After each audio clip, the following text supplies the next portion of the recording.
নমস্কার প্রিয় শ্রোতা বন্ধুরা, এখন শুনছেন তিয়াশার গল্পের বৈঠক থেকে গল্প পাঠ। তিয়াশার গল্পের বৈঠকের আজকের নিবেদন একলব্যের মুন্ডুপাত। লিখেছেন শিবরাম চক্রবর্তী।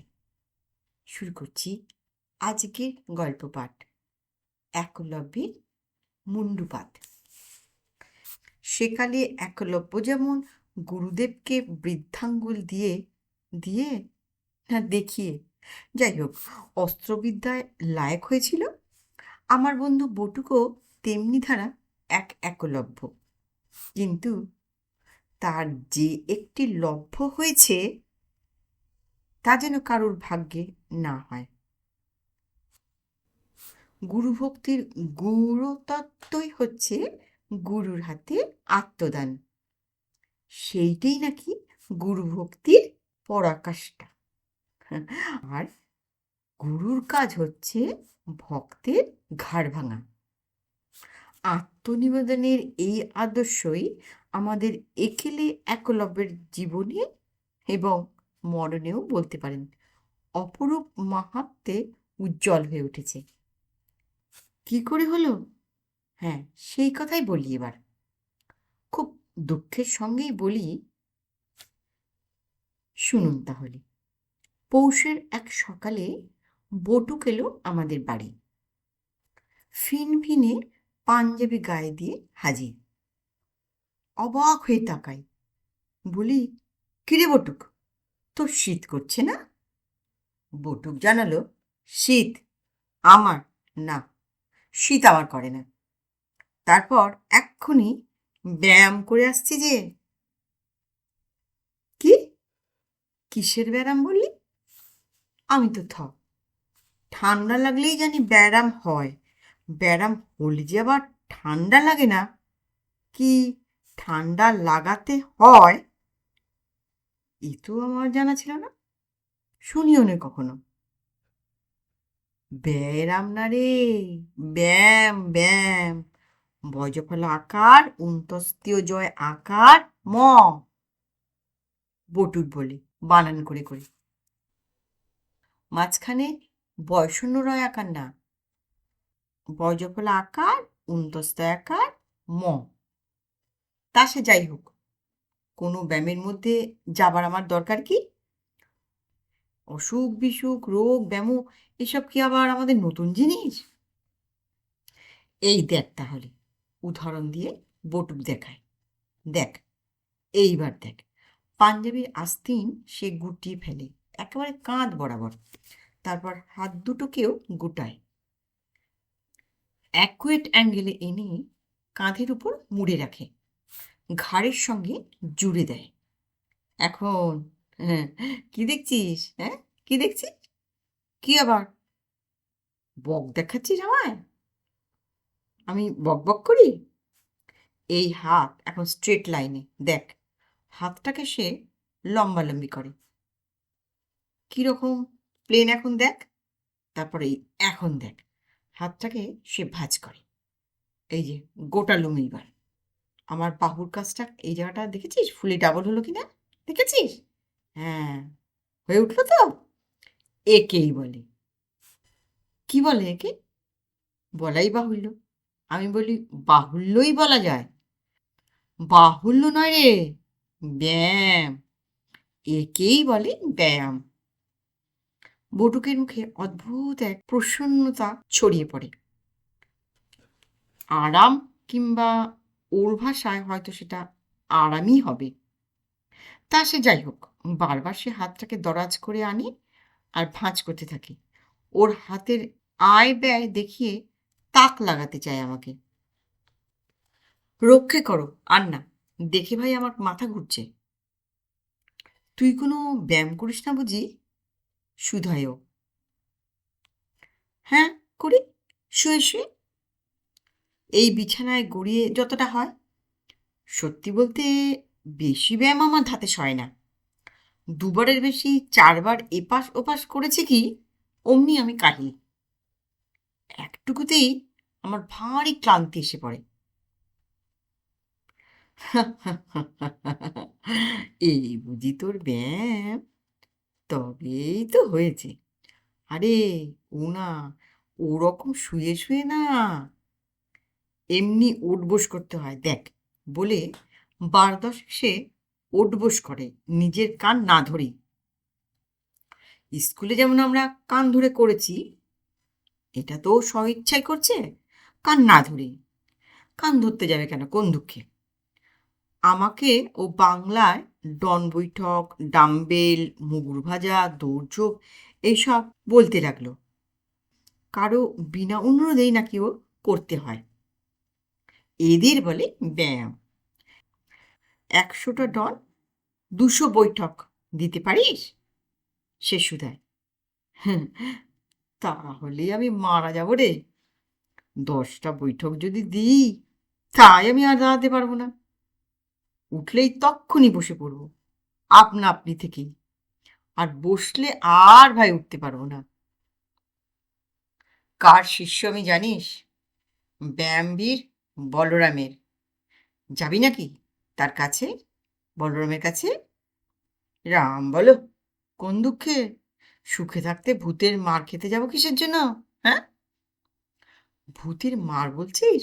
আহা হা, জিমনাসিয়ামে যা দলাই মালাই দেয় একখানা, সারা গা গরম হয়ে ওঠে। আর ঘাড়ের কাছে এমন রদ্দা দেয়, বলবো কি, এমনি আরাম লাগে। মারতো যদি তোর ঘাড়ে, তখন দেখতিস। শুনেই যেন মুখ থুবড়ে পড়ি। ব্যায়ামবীর বলরাম লাগাই বুঝি তোকে, তোর ঘাড়ে রদ্দা? হায় রে, সে ভাগ্য কি আর আমি করেছি? এখনো তো তার সঙ্গে দেখাই হয়নি আমার। বটুক দীর্ঘ নিঃশ্বাস ফেলে বলে। তবে যে তুই বললি তুই তার সাঁকড়েত? সাঁকড়েত নয়, শিষ্য, শিষ্য, তাও গোপন শিষ্য। একলব্য যেমন ছিল দ্রোণাচার্যের, ব্যায়ামের যে ছাপানো চার্ট তিনি বার করেছেন, তাই দেখে দেখে আমি ব্যায়াম করি।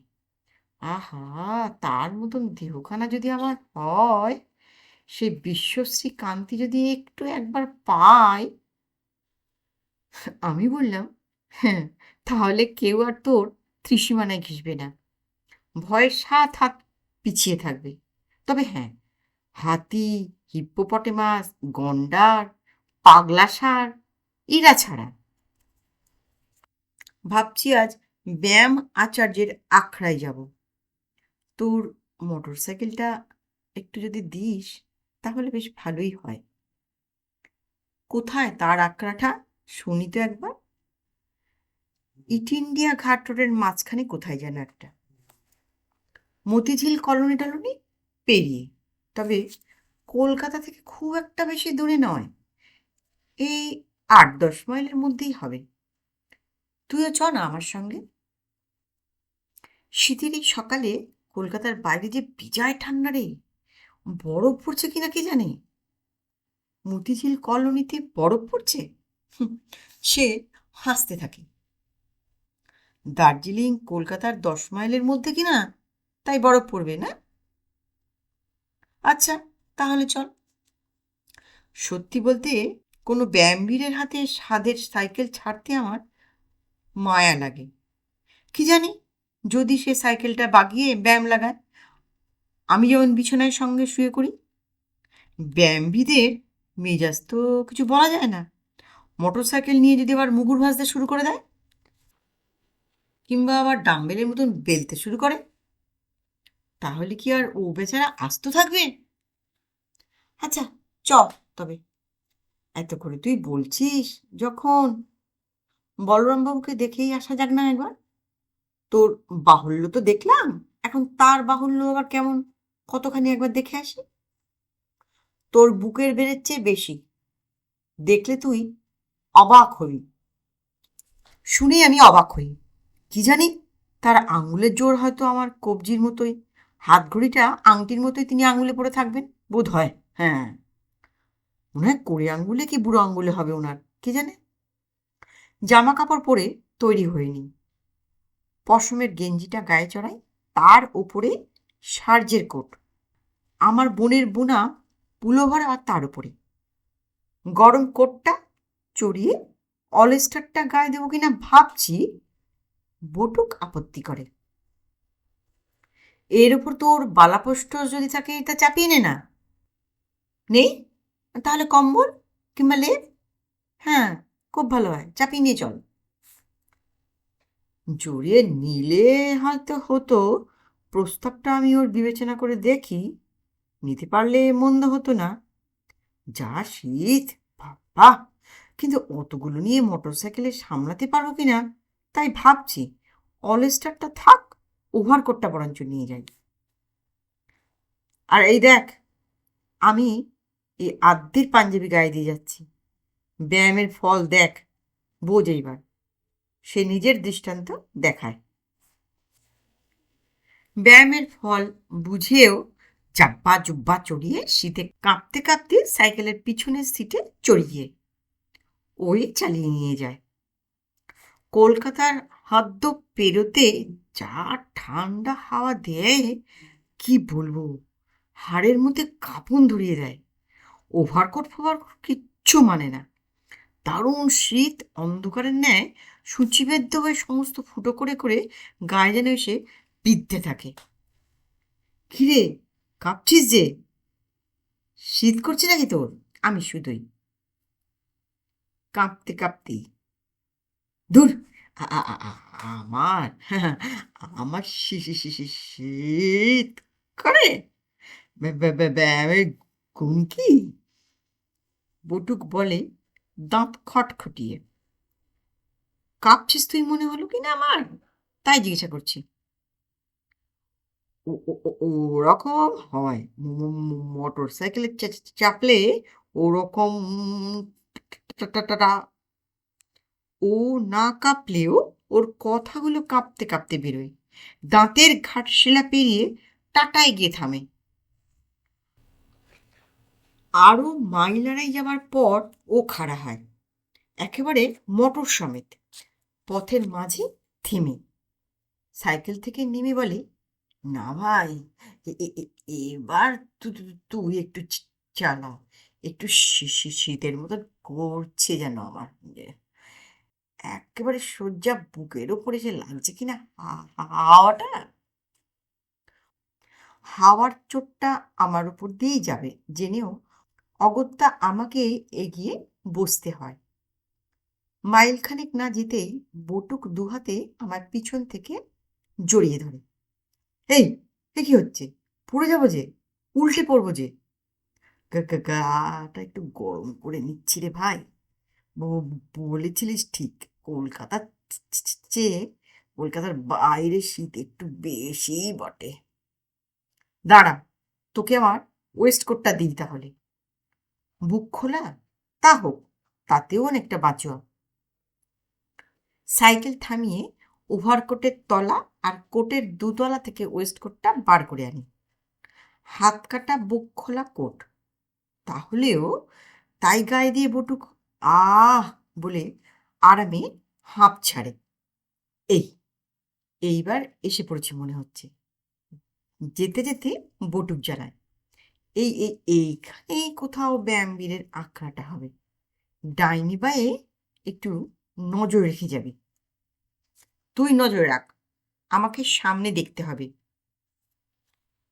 ডাইনি বায়ে তাকাতে গেলে অ্যাক্সিডেন্ট করে বসবো। তারপর আমি হাঁকাতে হাঁকাতে যাই আর বটুক তাকাতে তাকাতে যায়। যেতে যেতে বটুকের ও আহ শুনি। মাঝে একবার সে বলে ওঠে, তবু যে ভারী শীত করছে যে ভাই, বুকের খোলা জায়গাটায় হাওয়া লাগছে কিনা, কি জোর হাওয়া রে, হাড়গোড় যেন ছেঁদা করে দিচ্ছে। ওরে বাবা! তবে এক কাজ করা যাক, দাঁড়া, ওয়েস্টকোটটা তুই ঘুরিয়ে পড় বরং, তাহলে পিঠের দিকে খোলা থাকলেও পিছন থেকে তো তোর আর হাওয়ার মারটা সইতে হয় না। গাড়ি খাড়া করে ওর কোট বদলে দিই, খুলে উল্টো করে পরিয়ে পেছন দিকে বোতাম এঁটে দিই ওর। তারপর আবার আমাদের সাইকেল চলতে থাকে, ভর ভুঁ। মিনিট কয়েক যাবার পর আমি জিজ্ঞাসা করি, কিরে, এখনো তোর শীত করছে নাকি রে? দু তিনবার প্রশ্নের পরেও কোনো সাড়া না পেয়ে পিছনে ফিরে তাকাই। ওমা, কোথায় বটুক? কোথায় গেল? চলতি গাড়ি থেকে নেমে পড়ার তো কথা নয়। পথের মাঝখানে কোথাও পড়ে গেল নাকি ফসকে? না বলে কই কখন ঘোরালাম সাইকেল, ফিরিয়ে নিয়ে চললাম যে পথ পেরিয়ে এসেছিলাম তাই ধরি। খানিকটা আস্তে আস্তে এক জায়গায় বেশ হইচই দেখা গেল। গোলাকার এক জটলা কাকে ঘিরে যেন হট্টগোল পাকিয়েছে, বেজায় চেঁচামেচি। কাছাকাছি আসতেই পাশের ঘেরাও জায়গাটার উপর আমার নজর পড়ল। দেখলাম জিমনাসিয়াম ধাঁচের আটচালার মতো কাঠের একটা বাড়ি। গড়ের মাঠের ফুটবল ক্লাবগুলির চেহারা যেমন ধরা হয়, সেই বাংলা প্যাটার্নের এক কাঠচালার মাথায় সাইনবোর্ড লাগানো, ব্যাম্বির বিশ্বশ্রী বলরাম আচার্যের আখড়া। আহা, এইখানেই যে আসবার কথা ছিল আমাদের। আখড়াটা পার হয়ে যাচ্ছে দেখে বটুক হয়তো আমাকে না জানিয়েই টুক করে নেমে পড়েছে। চলতি ট্রাম থেকে লোকে যেমন ফুটপাতে লাফ দেয়, তেমনি এই অকুলে ঝাঁপ দিয়েছে। আঁকড়াকে না ফসকাতে দিয়ে নিজেই ফসকেছে হঠাৎ। ফস করে কখন পড়ে গিয়ে হাত পা ভেঙেছে কিনা কে জানে। না, ব্যায়ামপুষ্ট হাত পা সহজে ভাঙার নয়, এই আশায় বুক বেঁধে সভয়ে আমি এগিয়ে চলি। ভিড় ঠেলে ঢুকে দেখি বটুকি তো বটে, হতজ্ঞানের মতন পড়ে রয়েছে পথের মাঝখানে। আমাকে দেখে বলরামবাবু এগিয়ে আসেন। এর আগে তাকে কখনো না দেখলেও চিনতে অসুবিধা হয় না। বটুক যেমনটি বর্ণনা দিয়েছিল তার থেকেই টের পাই। আমার বুকের বেড়ের সঙ্গে ওর বাহুর ঘের। মনে মনে অঙ্কটা কষে নিই, মনের ফিতে মেপে নিতেই মিলিয়ে যায় হুবহু। ব্যায়ামবীর বলেন আমায়, আপনার বন্ধু বুঝি? আপনার মোটর সাইকেলের পিছনে বসে যাচ্ছিলেন না উনি? এখান দিয়েই তো গেলেন আপনারা দুজন একটু আগেই। আমি তখন তো এখানে দাঁড়িয়ে। এইখানটায় এসে আপনার বন্ধুটি সাইকেল থেকে হঠাৎ মাথা ঘুরে পড়ে গেলেন। গিয়ে দেখি সত্যি যথার্থই ভদ্রলোকের মাথাটা ঘুরে গেছে। কোটের বোতাম যেদিকে, মাথাটা ঠিক তার উল্টো দিকে দেখা গেল। তখন কি আর করি, ভদ্রলোককে শক্ত করে পকড়ে ওর মুন্ডুটা ধরে আবার সোজা করে দিলাম। কিন্তু সোজা করে দিলে কি হবে? আপনার বন্ধুর কেমন মাথা কে জানে। তারপর থেকেই মশাই যতই নাড়াচাড়া করি, ভদ্রলোকের আর কোনো হা টুঁটা নেই। নমস্কার। গল্পটা কেমন শুনলেন? গল্পটা যদি ভালো লাগে অনুগ্রহ করে একটা লাইক করতে ভুলবেন না। আর আমার গল্পের চ্যানেলের নতুন শ্রোতা বন্ধু হলে চ্যানেলটিকে সাবস্ক্রাইব করে বেল আইকনটি অন করে রাখবেন। আপনাদের গুরুত্বপূর্ণ মতামতের অপেক্ষায় রইলাম।